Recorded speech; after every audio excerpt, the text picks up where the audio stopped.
अरे तुम्हारी घर वाली है, लड़के हैं, क्या वे हाथ पांव कटा के बैठेंगे? रहा मैं, तुम्हें आध सेर जौ रोज कलेवा के लिए दे दिया करूंगा। उड़ने को साल में एक कंबल पा जाओगे। एक मिर्जई भी बनवा दिया करूंगा। और क्या चाहिए? नमस्कार, अपना कहानी कॉर्नर में आपका बहुत बहुत स्वागत है। और अभी जो अंश आपने सुना, कुछ लाइनें सुनी, वो हैं अगली कहानी की जो आपके लिए मैं प्रस्तुत करने वाला हूँ। इस कहानी का नाम है सवा सेर गेहूँ और कहानीकार हैं प्रेमचंद।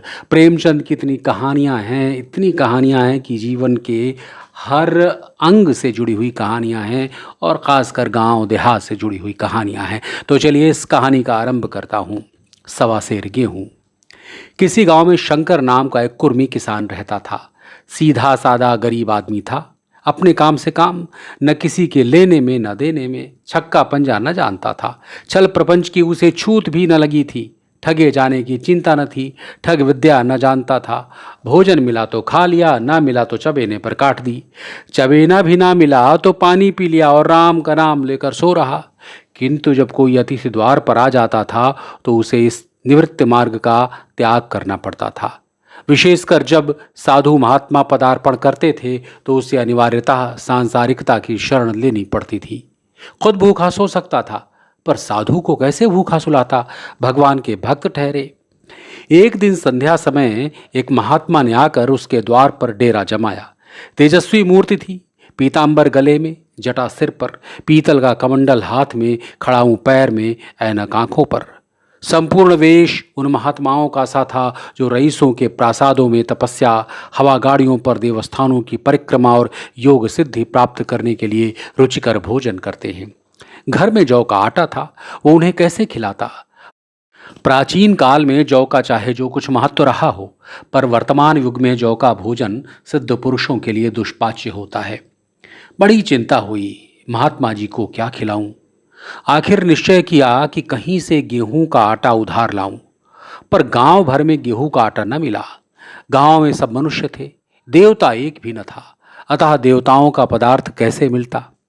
सौभाग्य से गांव के विप्र महाराज के यहां से थोड़े से गेहूं मिल गए। उससे सवा सेर गेहूं उधार लिया और स्त्री से कहा कि पीस दे। महात्मा जी ने भोजन किया, लंबी तान कर सोए, प्रातःकाल आशीर्वाद देकर अपनी राह ली। विप्र महाराज साल में 2 बार खलिहानी किया करते थे। शंकर ने दिल में कहा, सवा सेर गेहूं इन्हें क्यों लौटाऊं? पसेरी के बदले कुछ ज्यादा खलिहान दे दूंगा। ये भी समझ जाएंगे, मैं भी समझ जाऊंगा।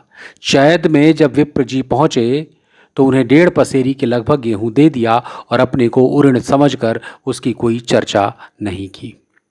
विप्र जी ने फिर कभी न मांगा। सरल शंकर को क्या मालूम था कि सवा सेर गेहूं चुकाने के लिए उसे दूसरा जन्म लेना पड़ेगा। 3 वर्ष बीत गए।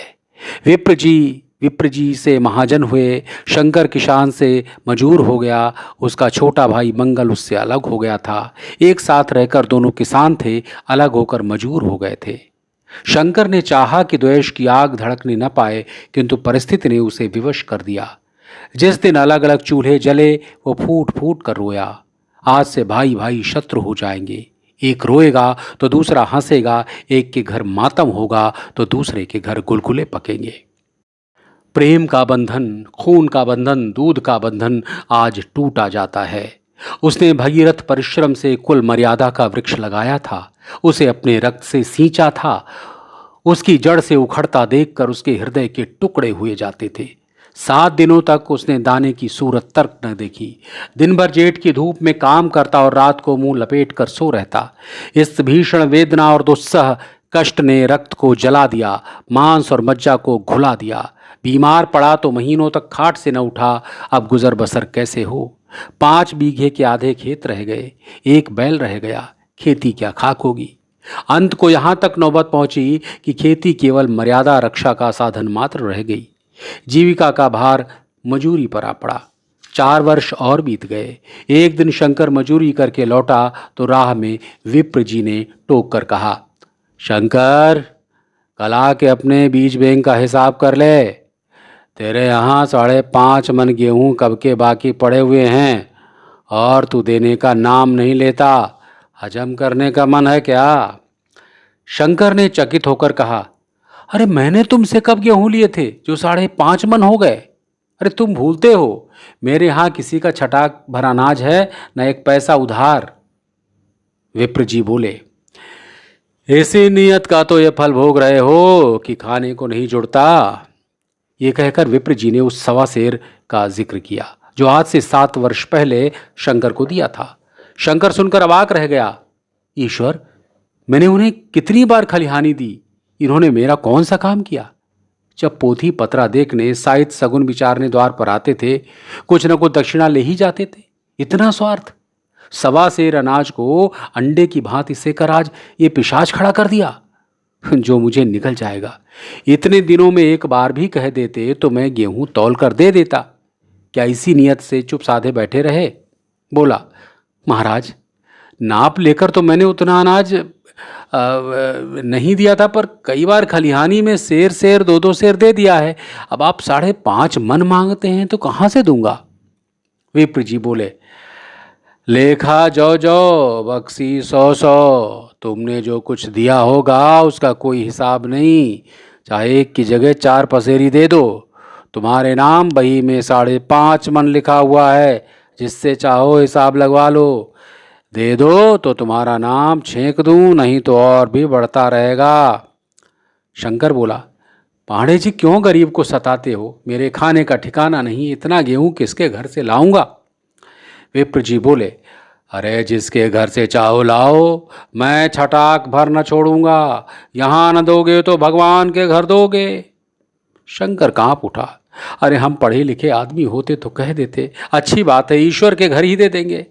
वहाँ की तौल यहाँ से कुछ बड़ी तो न होगी, कम से कम इसका कोई प्रमाण हमारे पास नहीं, फिर उसकी क्या चिंता। किंतु शंकर इतना तार्किक, इतना व्यवहार चतुर न था। एक तो ऋण, वो भी ब्राह्मण का, बही में नाम रह गया तो सीधे नरक में जाऊंगा। इस ख्याल से उसे रोमांच हो आया। बोला, महाराज, तुम्हारा जितना होगा यहीं दे दूंगा, ईश्वर के यहाँ क्यों दे? इस जन्म में तो ठोकर खा ही रहा हूं, उस जन्म के लिए क्यों काटे बो? मगर ये कोई न्याय नहीं है। तुमने राई का पर्वत बना दिया। ब्राह्मण हो के तुम्हें ऐसा नहीं करना चाहिए था। उसी घड़ी तगादा करके ले लिया होता तो आज मेरे सिर पर इतना बड़ा बोझ क्यों पड़ता? मैं तो दे दूंगा, लेकिन तुम्हें भगवान के यहाँ जवाब देना पड़ेगा। विप्र जी बोले, अरे वहाँ का डर तुम्हें होगा, मुझे क्यों होने लगा?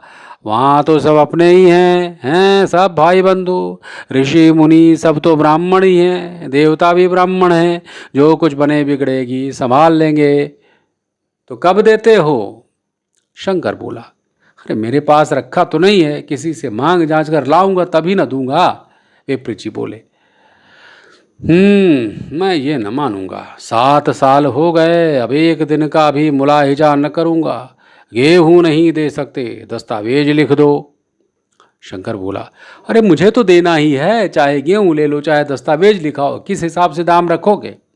विप्र जी बोले, बाजार भाव 5 सेर का है, तुम्हें 5.25 सेर का काट दूंगा। हैं? शंकर बोला, जब दे ही रहा हूं तो बाजार भाव काटूंगा, हैं? पाव भर छुड़ाकर क्यों दोषी बनूं? हिसाब लगाया तो गेहूं का दाम 60 रुपये हुए, 60 रुपये का दस्तावेज लिखा गया, 3 रुपये सैकड़े सूद हुए। साल भर में न देने पर सूद का दर 3.5 रुपये सैकड़े, 12 आने का स्टाम्प, 1 रुपया दस्तावेज की तहरीर शंकर को ऊपर से देनी पड़ी। गांव भर ने विप्र जी की निंदा की, लेकिन मुंह पर नहीं। महाजन से सभी को काम पड़ता है, उसके मुंह कौन आए? शंकर ने साल भर कठिन तपस्या की। मियाद के पहले रुपया अदा करने का उसने व्रत सा कर लिया। दोपहर को पहले भी चूल्हा न जलता था, चबेने पर बसर होती थी, अब वो भी बंद हुआ। केवल लड़के के लिए रात को रोटियां रख दी जाती थी। पैसे रोज का तंबाकू भी पी जाता था। यही एक व्यसन था जिसका वो कभी त्याग न कर सका था। अब वो व्यसन भी इस कठिन व्रत के भेंट हो गया। उसने चिलम पटक दी, हुक्का तोड़ दिया, तंबाकू की हांडी चूर चूर कर डाली। कपड़े पहले ही त्याग की चरम सीमा तक पहुंच चुके थे। अब वो प्रकृति की न्यूनतम रेखाओं में आबद्ध हो गया। शिशिर की अस्थि वेधक शीत को उसने आग ताप कर काट दिया। इस ध्रुव संकल्प का फल आशा से बढ़कर निकला। साल के अंत में उसके पास 60 रुपए जमा हो गए। उसने समझा, पंडित जी को इतने रुपए दे दूंगा और कहूंगा महाराज बाकी रुपए भी जल्द ही आपके सामने हाजिर करूंगा। 15 रुपए की तो और बात है, क्या पंडित जी इतना भी ना मानेंगे? उसने रुपए लिए और ले जाकर पंडित जी के चरण कमलों पर अर्पण कर दिए। पंडित जी ने विस्मित होकर पूछा, किसी से उधार लिए क्या? नहीं महाराज, आपके आशीष से अब की मजूरी अच्छी मिली। विप्र जी बोले, लेकिन ये तो 60 रुपए ही हैं। शंकर बोला, हाँ महाराज, इतने अभी लीजिए, बाकी 2-3 महीने में दे दूंगा, मुझे उऋण कर दीजिए। विप्र जी बोले, उऋण तो तभी होगे जब मेरी कौड़ी कौड़ी चुका दोगे। जाकर मेरे 15 रुपए और लाओ। शंकर बोला, महाराज इतनी दया करो, अब सांझ की रोटियों का भी ठिकाना नहीं है, गांव में हूं तो कभी न कभी दे ही दूंगा।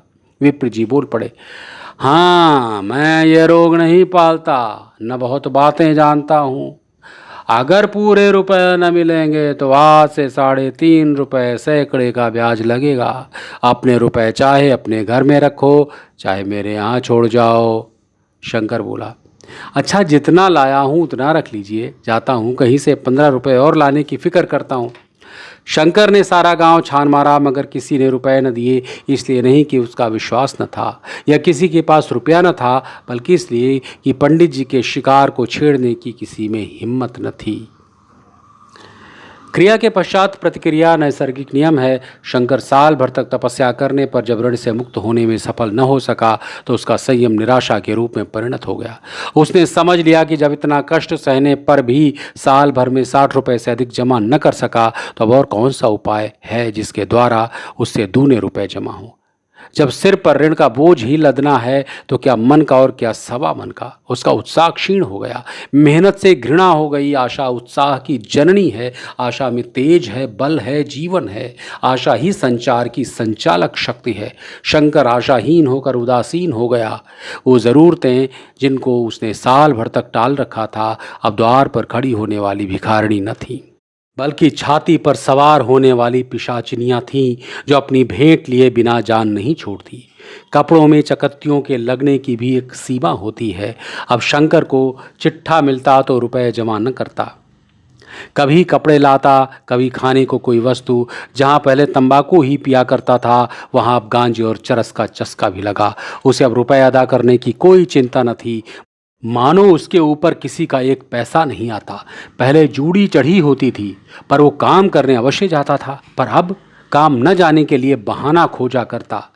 इस भांति 3 वर्ष निकल गए। विप्र जी महाराज ने एक बार भी तकाजा न किया। वो चतुर शिकारी की भांति अचूक निशाना लगाना चाहते थे।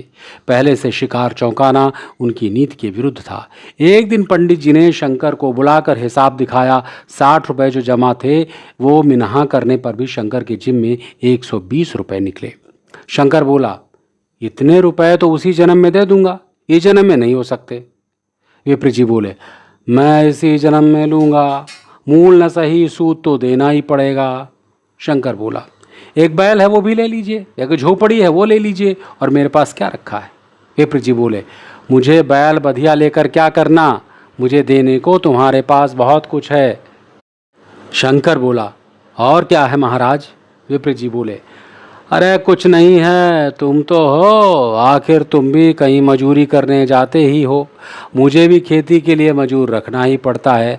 सूद में हमारे यहाँ काम किया करो, जब सुविधा हो तो मूल दे देना। सच तो यूँ कि अब तुम किसी दूसरी जगह काम करने नहीं जा सकते जब तक मेरे रुपए नहीं चुका दो। तुम्हारे पास कोई जायदाद नहीं है, इतनी बड़ी गठरी मैं किस एतबार पर छोड़ दूँ। कौन इसका जिम्मा लेगा कि तुम मुझे महीने महीने सूद देते जाओगे, और कहीं कमाकर जब तुम मुझे सूद भी नहीं दे सकते तो मूल की कौन कहे। शंकर बोला, महाराज सूद में तो काम करूँगा और खाऊंगा क्या। विप्र जी बोले, तुम्हारी घरवाली है, लड़के हैं, क्या वे हाथ पांव कटा बैठे हैं? रहा मैं, तुम्हें आध सेर जो रोज कलेवा के लिए दे दिया करूँगा। ओढ़ने को साल में एक कंबल पा जाओगे, एक मिर्जई भी बनवा दिया करूँगा, और क्या चाहिए। ये सच है कि और लोग तुम्हें 6 आने रोज़ के देते हैं, लेकिन मुझे ऐसी गरज नहीं है। मैं तो तुम्हें अपने रुपए भराने के लिए रखता हूँ।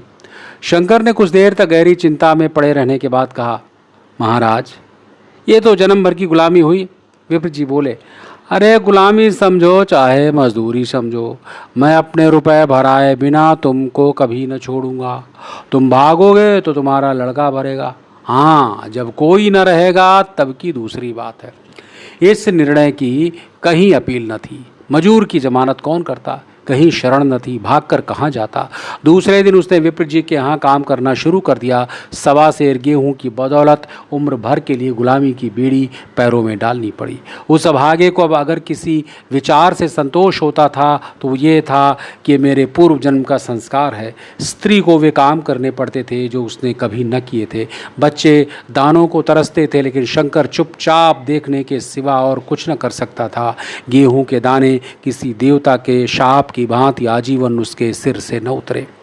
शंकर ने विप्र जी के यहाँ 20 वर्ष तक गुलामी करने के बाद इस दुस्सार संसार से प्रस्थान किया। 120 रुपये अभी तक उसके सिर पर सवार थे। पंडित जी ने उस गरीब को ईश्वर के दरबार में कष्ट देना उचित न समझा। इतने अन्यायी नहीं, इतने निर्दय वे न थे। उसके जवान बेटे की गर्दन पकड़ी। आज तक वो विप्र जी के यहाँ काम करता है। उसका उद्धार कब होगा, होगा भी या नहीं, ईश्वर ही जाने। तो ये थी कहानी 1.25 सेर गेहूँ। अगर देखा जाए तो ये कहानी बहुत मामले में सच है। ऐसी न जाने कितनी घटनाएं हैं, ऐसे न जाने कितने शंकर हैं, ऐसे न जाने कितने विप्र हैं जो दुनिया में फैले हुए हैं। तो ये कहानी आपको कैसी लगी, 1.25 सेर गेहूँ, इसको सुन करके ज़रूर बताइए। आप कमेंट कीजिए, लाइक कीजिए और चैनल को सब्सक्राइब कीजिए। फिर मुलाकात होगी एक नई कहानी के साथ। तब तक अपना ख्याल रखिए। अपना कहानी कॉर्नर से लेता हूँ विदा। नमस्कार।